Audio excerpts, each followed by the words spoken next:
Assalamualaikum warahmatullahi wabarakatuh. Halo, selamat datang di channel Zona Edukasi. Hari ini kita masih membahas prediksi soal PSAT IPA untuk kelas 7. Soal yang pertama, perhatikan gambar ekosistem air kolam di bawah ini. Berdasarkan gambar di atas, yang merupakan kelompok objek biotik dan abiotik adalah. Jadi, objek biotik itu berarti benda hidup ya, ini makhluk hidup.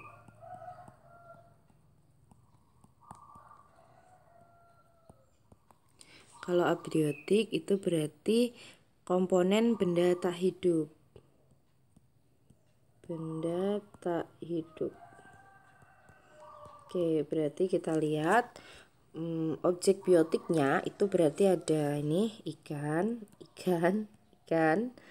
Terus ada tumbuhan dan rumput-rumput di sini. Itu adalah makhluk hidup atau komponen biotik.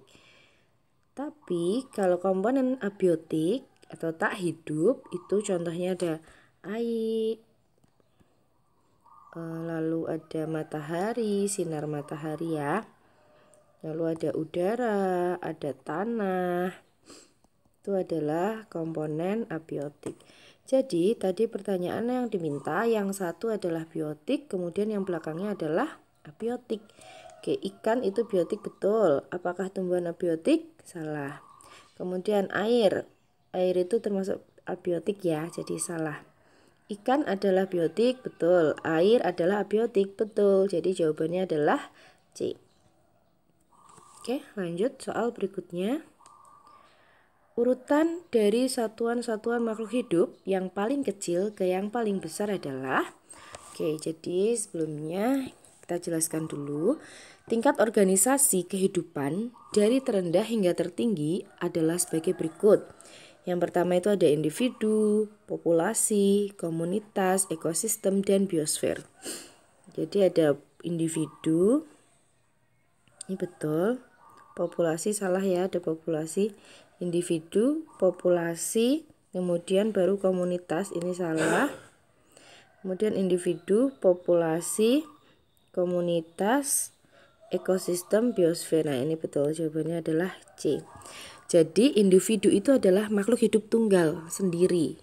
Satu ekor itu disatakan sebagai individu. Kemudian ada populasi. Populasi itu apa? Populasi adalah kumpulan organisme sejenis dalam satu tempat dan waktu tertentu. Misal ada populasi kucing, berarti ada kumpulan kucing. Misal populasi sapi, berarti di situ ada kumpulan sapi. Kemudian selanjutnya ada komunitas.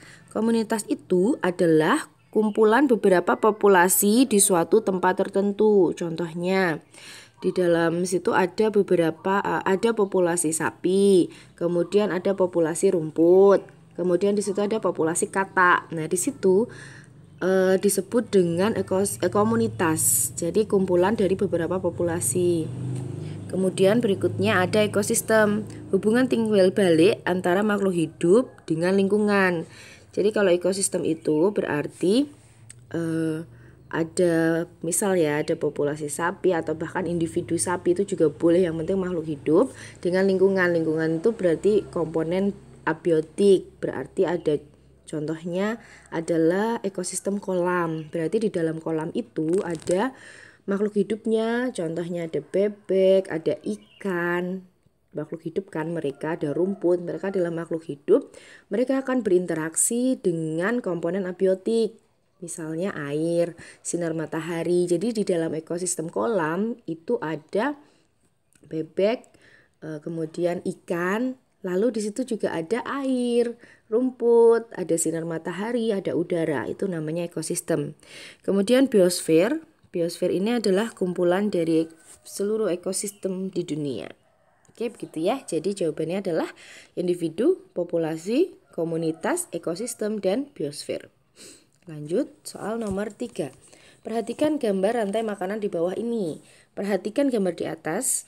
Ular berperan sebagai.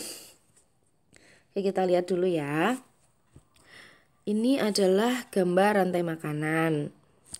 Lalu yang berperan sebagai produsen itu siapa? Produsen itu adalah makhluk hidup yang dapat membuat makanannya sendiri. Berarti yang sebagai produsen itu adalah rumput.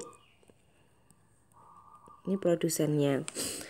Kemudian konsumen satu itu adalah konsumen yang memperoleh makanan langsung dari produsen. Berarti tikus adalah konsumen tingkat 1. Kemudian ada konsumen tingkat 2, yaitu konsumen yang memperoleh makanan dari konsumen 1. Berarti ular adalah konsumen tingkat 2. Kemudian ada konsumen tingkat 3, yaitu konsumen yang memperoleh makanan dari konsumen tingkat 2. Berarti burung elang. Ini adalah konsumen tingkat 3. Kemudian yang terakhir ada pengurai. Pengurai itu apa? Pengurai adalah makhluk hidup yang menguraikan kembali zat-zat semula yang terdapat dalam tubuh hewan dan tumbuhan yang telah mati. Jadi ketika elang sudah mati, dia akan menjadi bangkai dan akan diuraikan oleh pengurai. Ya, jadi pengurai itu bisa berupa jamur ataupun bakteri. Jadi jawabannya, ular berperan sebagai apa? Ular berperan sebagai konsumen tingkat 2. Lanjut soal berikutnya. Komponen biotik yang berperan sebagai pengurai adalah, jadi komponen biotik tadi adalah komponen komponen makhluk hidup dalam ekosistem ya. Biotik itu makhluk hidup yang berperan sebagai pengurai.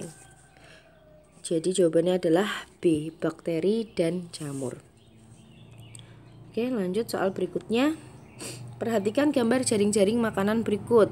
Berdasarkan gambar di atas, yang berperan sebagai konsumen tingkat pertama adalah konsumen tingkat pertama yang mana ya?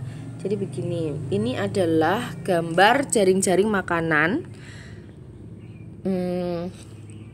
Jaring makanan itu adalah rantai-rantai makanan yang saling berhubungan satu sama lain sedemikian rupa sehingga membentuk seperti jaring-jaring. Jadi ini adalah kumpulan dari beberapa rantai makanan. Kita lihat ya, yang berperan konsumen pertama kita uraikan dulu. Produsennya tadi adalah rumput atau makhluk hidup yang dapat memperoleh makanannya sendiri, ya, membuat makanannya sendiri. Itu adalah ada pohon, ada rumput, tumbuh-tumbuhan. Mereka mendapatkan makanan melalui proses fotosintesis.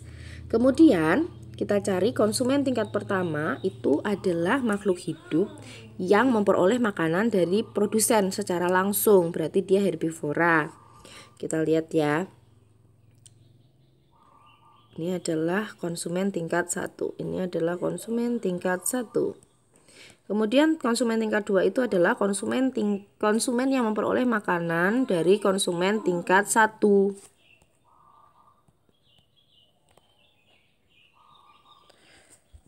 Jadi konsumen pertama itu ada ulat, tikus, belalang. Jadi di sini adanya tikus. Jadi jawabannya konsumen tingkat pertama adalah tikus. Kalau ular ini konsumen tingkat 2 ya. Ini konsumen tingkat 2, tingkat 2. Kemudian elang adalah konsumen tingkat 3. Ular tingkat 2, 2, elang 3. Oke, kita lanjut. Soal berikutnya, berdasarkan gambar piramida makanan di samping, yang menduduki tropik 2 adalah.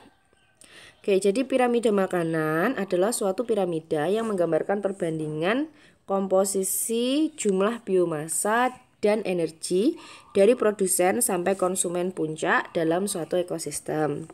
Jadi cara membacanya, kalau tadi kan dari kiri ke kanan, kalau produsen nggak harus dari kiri sih. Yang penting produsen itu adalah yang membuat makanannya sendiri. Jadi kalau dalam piramida, produsen itu berada di paling bawah.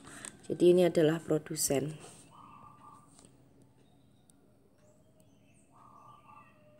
Tropik 1 itu produsen, kemudian naik ke konsumen tingkat 1, lalu naik lagi, ini adalah konsumen tingkat 2, dan yang terakhir ini adalah konsumen tingkat 3 atau puncak.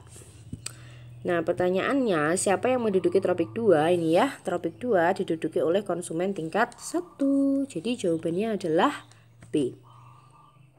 Lanjut soal berikutnya. Ini ya tadi piramida makanan. Contohnya dari tropik 1 atau produsen itu berarti ini tumbuh-tumbuhan. Kemudian untuk tropik 2 itu adalah konsumen tingkat 1 ya, ada hewan-hewan herbivora, bisa juga omnivora. Kemudian konsumen tingkat 2 itu ada ayam, kata. Dia yang memakan konsumen tingkat 1. Kemudian ada konsumen tingkat 3 atau puncak atau konsumen puncak, berarti dia memakan konsumen tingkat 2. Oke, lanjut. Perhatikan gambar jaring-jaring makanan berikut. Perburuan secara berlebihan menyebabkan perburuan elang mengalami penurunan. Dampak bagi populasi di dalam ekosistem tersebut adalah jadi ketika elang diburu, maka elangnya akan semakin sedikit. Berarti ini semakin sedikit ya. Ketika elang semakin sedikit, maka yang jadi makanannya elang akan semakin banyak. Berarti ini meningkat. Apa ini? Katak meningkat, ular juga meningkat, tikus juga meningkat. Karena ini ya, dia elang itu kan makan ayam nih. Terus dia juga makan makan apa ini namanya? Katak, makan ular, juga makan tikus. Berarti kita cek apakah populasi ayam menurun? Tidak, dia harusnya meningkat. Salah ya. Apakah populasi katak menurun? Tidak, harusnya meningkat. Populasi katak dan ular akan punah? Gak mungkin, karena katak dan ular akan semakin bertambah. Apakah populasi ular naik sedangkan populasi tikus turun? Ya, jadi ketika ularnya naik kan ketika elangnya sedikit maka populasi ular akan naik.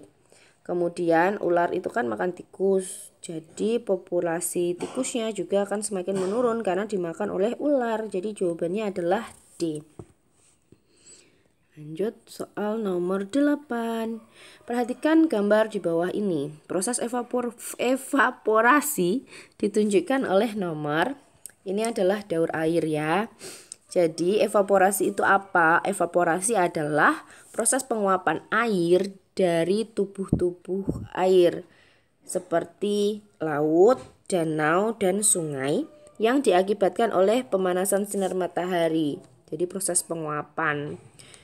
Air yang menguap akan naik ke langit dan nantinya menjadi awan. Jadi ini ya proses naiknya air. Ini air naik set. Ini airnya mulai naik, ini namanya proses evaporasi. Kemudian setelah dia naik ke atas sini, dia akan berubah menjadi awan. Ini adalah gambarnya ya. Jadi tadi yang pertama ada evaporasi. Evaporasi itu penguapan. Kemudian ada kondensasi. Ini terbentuk awan-awan. Ini awan yang mengandung banyak titik-titik air. Kemudian ada transpirasi. Transpirasi itu adalah penguapan air dari permukaan tumbuhan seperti pada gambar di ini ya, gambar apa tuh siklus air ini. Jadi kalau evaporasi itu adalah penguapan air. Airnya tuh air di tempat-tempat yang mengandung air, contohnya danau, sungai seperti itu. Jadi yang banyak air. Tapi kalau transpirasi itu penguapan juga, tapi penguapan dari permukaan tumbuhan. Seperti pada gambar siklus air, tumbuhan ini mengeluarkan air dan CO2 pada siang yang panas dan transpirasi berlangsung melalui pori-pori daun yang berhubungan dengan udara. Lalu kemudian proses berikutnya ini ketika titik-titik airnya sudah banyak akan turun sebagai hujan. Jadi kondensasi ini tadi kan adalah perubahan wujud dari uap air menjadi titik-titik air di atmosfer. Di sini kan. Di sini kemudian awan-awannya ini akan turun sebagai hujan atau nama lainnya adalah presipitasi. Jadi tadi pertanyaannya apa? Pertanyaannya tadi adalah nomor 1 tuh ini ya. Nomor 1 adalah evaporasi. Jadi jawabannya adalah A. Lanjut. Nomor 9. Interaksi yang terjadi antara dua makhluk hidup pada gambar di atas adalah berarti jika ada interaksi antar dua makhluk hidup kita terangkan dulu. Ada namanya simbiosis mutualisme. Kemudian ada simbiosis komensalisme.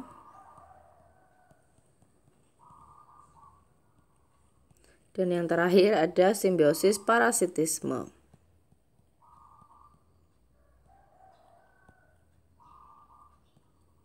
Simbiosis mutualisme adalah interaksi antara organisme yang berbeda jenis yang saling menguntungkan.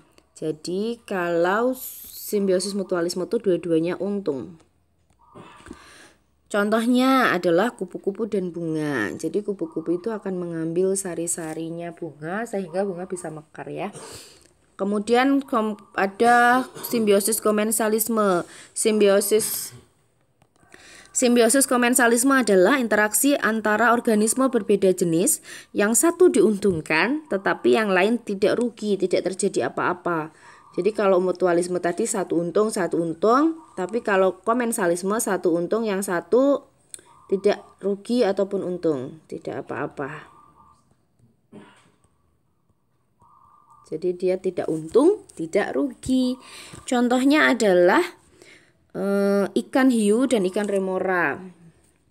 Itu ya. Jadi ikan hiu ya sudah hidup, tapi ikan remora makan remah-remahnya ikan hiu. Itu ya. Atau contoh lain itu adalah bunga anggrek dengan inangnya. Jadi bunga anggrek hidup di inang atau di pohon, misal pohon mangga, tapi pohon mangganya itu tidak merasa dirugikan atau tidak diuntungkan. Sedangkan si pohon anggrek itu ya dia hidup di situ. Menumpang hidup tapi dia bisa membuat makanannya sendiri ya. Kemudian ada parasitisme.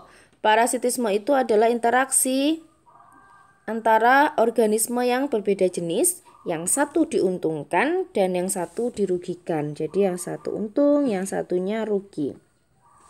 Contohnya apa? Contohnya adalah benalu dengan tanaman inangnya. Berbeda dengan anggrek dan inang. Kalau anggrek dan inang tadi kan yang anggrek diuntungkan, sedangkan inangnya tidak terjadi apa-apa. Dia tidak untung, tidak rugi. Tapi kalau parasitisme ini, benalu itu mengambil makanannya si inang, jadi inangnya akan dirugikan, gitu ya. Lalu pertanyaannya, interaksi ini apa? Ini adalah mutualisme, mereka saling diuntungkan. Oke, lanjut soal yang berikutnya. Perhatikan gambar berikut. Ini adalah gambar komodo.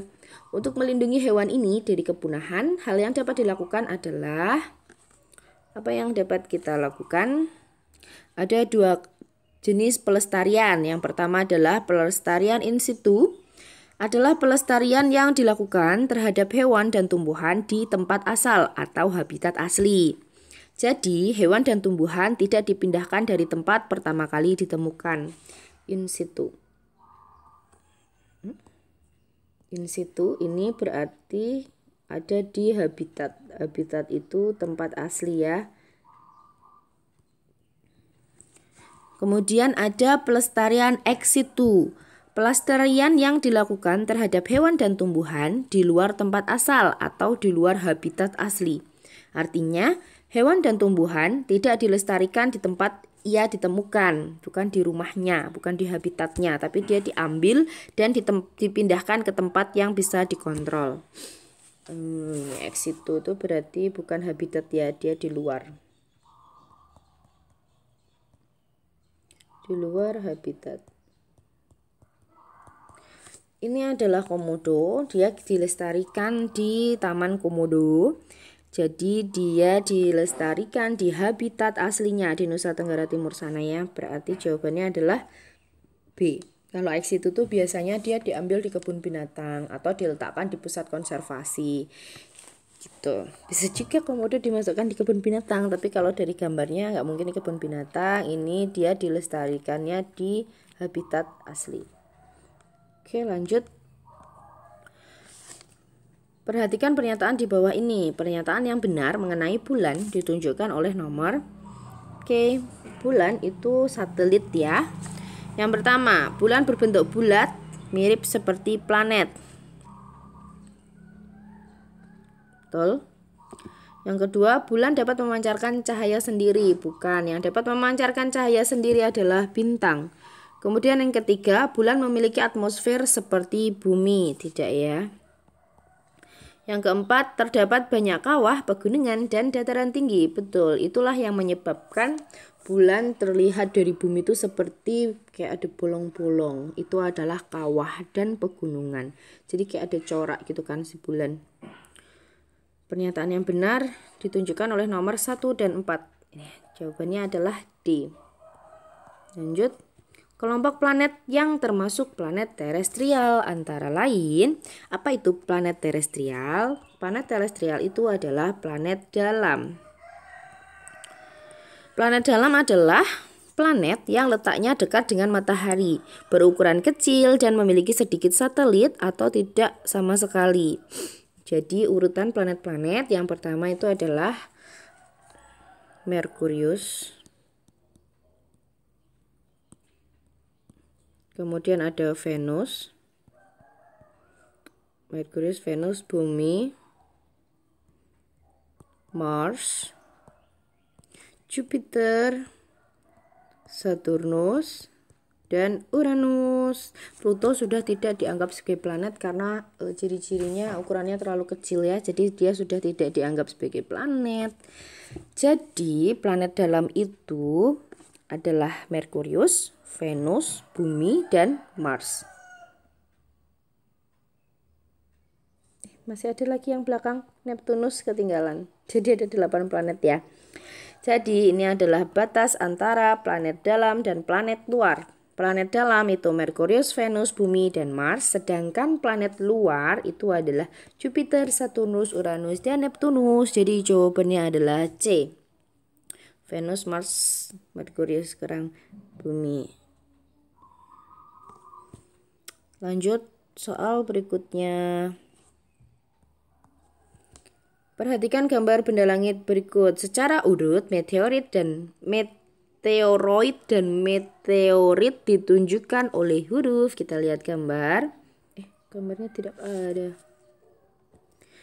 Jadi, apa itu meteoroid? Meteorit itu adalah potongan batu atau puing-puing logam yang bergerak di luar angkasa. Ini masih di luar angkasa, berarti ini adalah ini gambarnya yang ini. Ini adalah meteoroid. Meteoroid. Jadi dia masih di luar angkasa bergerak-gerak. Kemudian ketika dia mulai jatuh dan terbakar habis oleh atmosfer bumi, dia disebut sebagai meteor. Nih, dia kan terbakar. Meteorit itu kan jumlahnya bentuknya berbeda-beda. Ada yang besar, ada yang kecil. Ketika dia jatuh ke bumi, dia akan bergesekan dengan atmosfer sehingga ada bagian yang terbakar. Nah, ketika habis semuanya itu habis terbakar, maka dia disebut sebagai meteor. Tapi ketika dia ada yang tersisa, ada yang tidak terbakar, kan kadang meteorit itu besar. Jadi ada yang dia itu tidak terbakar habis oleh atmosfer bumi, maka dia disebut sebagai meteorit. Meteorit. Kadang jatuh ke bumi sebagai kayak kita sebutnya meteor, batu meteor gitu. Itu adalah meteorit. Meteorit. Jadi jawabannya adalah meteoroid itu yang A. Meteorit itu yang C. Jawabannya adalah A dan C. Lanjut ya. Perhatikan pernyataan berikut. Akibat dari revolusi bumi ditunjukkan oleh pernyataan nomor. Apa itu revolusi bumi? Jadi bumi melakukan 2 gerakan. Yang pertama, dia berputar pada porosnya atau yang kita sebut dengan rotasi. Dia berputar pada porosnya. Kemudian bumi juga melakukan revolusi bumi. Revolusi bumi itu berarti bumi berputar mengelilingi matahari ya di orbitnya. Jadi kalau rotasi bumi itu kan terjadi selama 24 jam. Dia berputar pada porosnya sehingga menyebabkan adanya perbedaan waktu. Kemudian ada pergantian siang malam. Kemudian ada penggelembungan khatulistiwa dan penampatan kutub-kutub bumi. ada gerak semu harian matahari.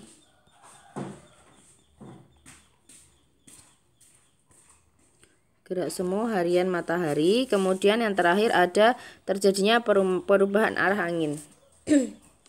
Tapi kalau revolusi bumi itu yang pertama, dia terjadinya pergantian musim.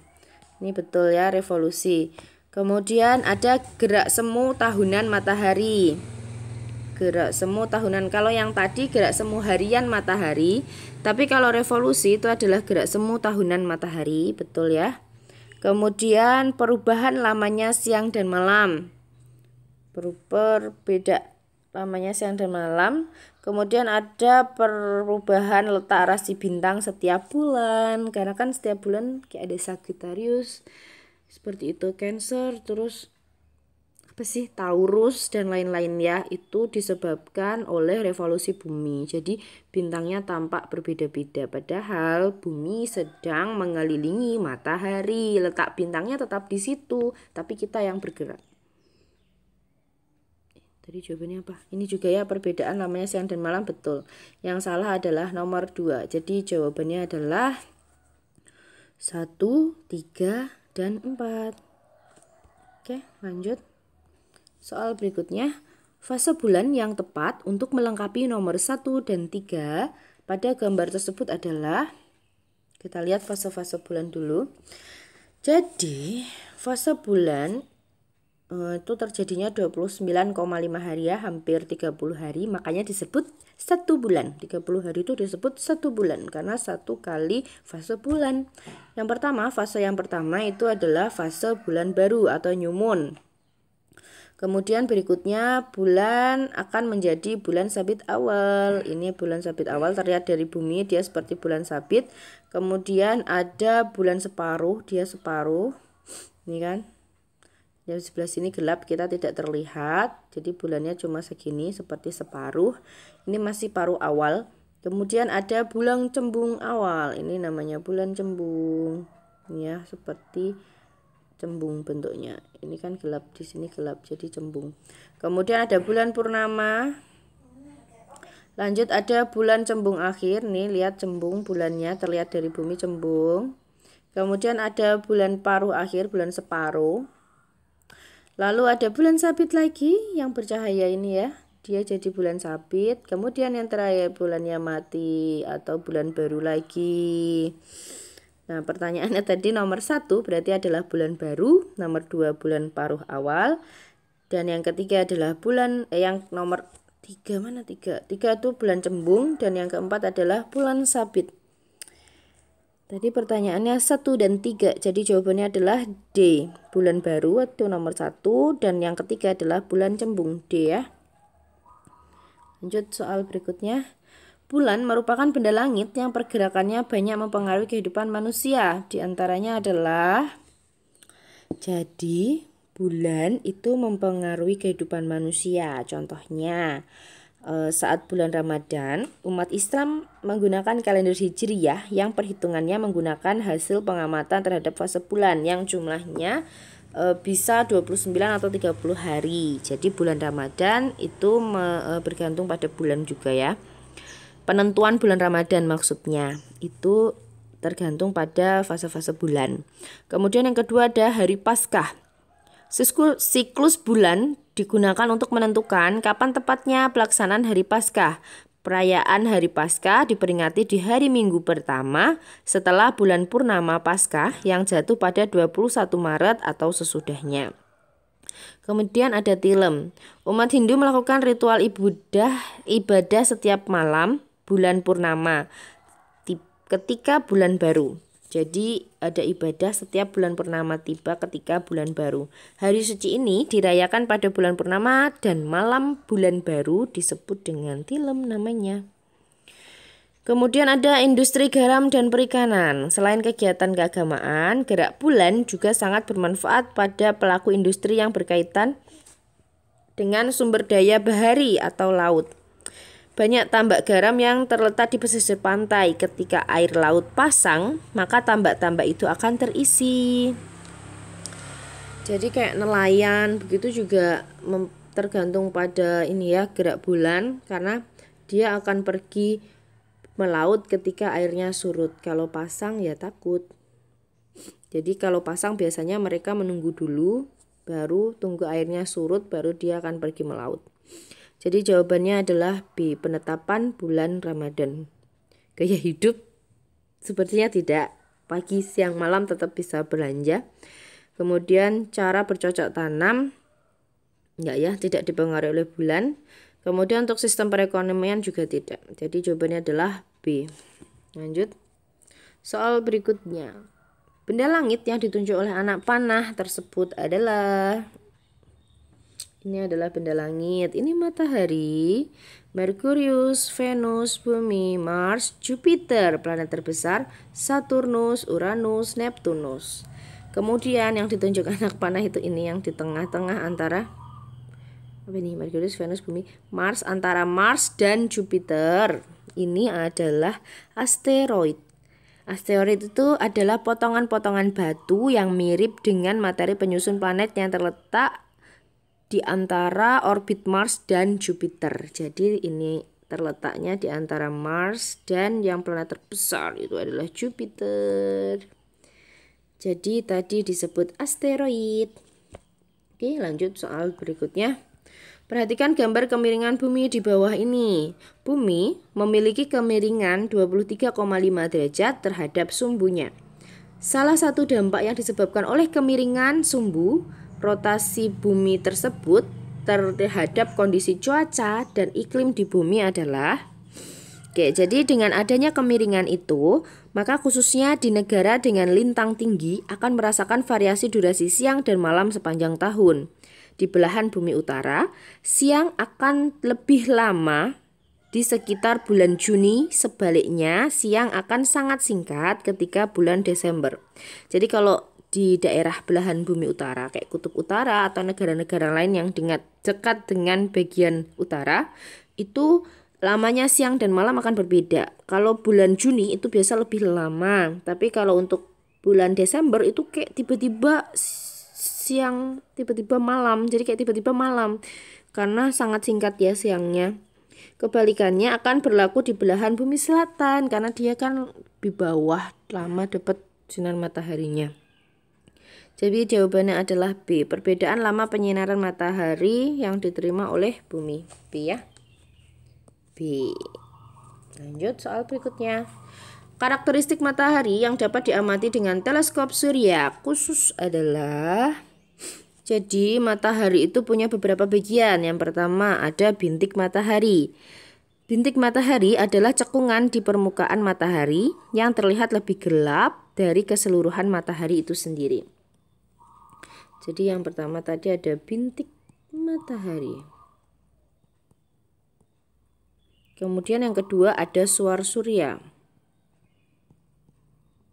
Suar surya itu adalah ledakan atau semburan yang terjadi di atmosfer matahari dan mampu melepaskan sejumlah besar energi. Kemudian ada prominensa matahari ini ya. Prominensa matahari itu apa? Bagian matahari yang menyerupai lidah api dan permukaannya, mulai dari lapisan fotosfer hingga korona. Jadi kayak lidah api di permukaan matahari, kayak yang menyembur itu lidahnya. Kemudian ada angin matahari.